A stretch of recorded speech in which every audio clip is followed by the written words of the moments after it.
מצאנו כאן כספת. הוציא הכל.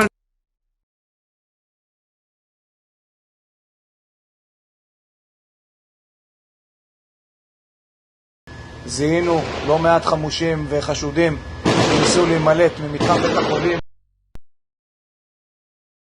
כמו שאתם רואים, מחסן מלא בתרופות, כל מיני ציוד,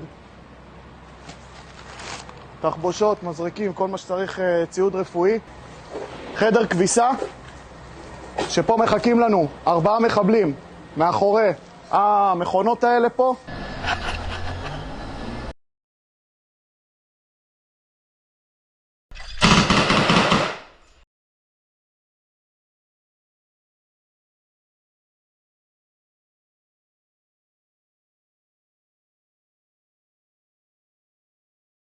אנחנו נמצאים עכשיו במתחם הרנטגן של בית החולים, בתוך חדרי ה-MRI שהפכו להיות מתחמי שהייה של אוכלוסייה ובתוכם מחבלים. אנחנו נראה לכם מה היה פה שהגענו.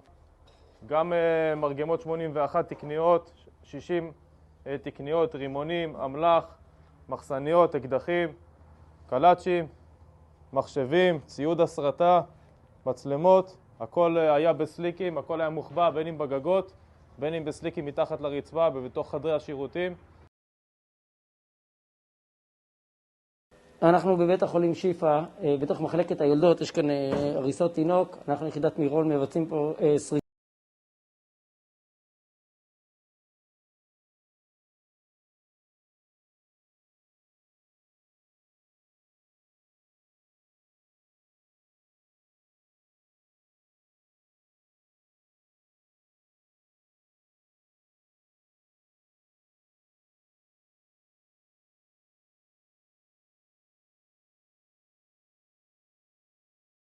כאן אמל"ח משמעותי, מטולי RPG, רימוני רסס, מרגמות,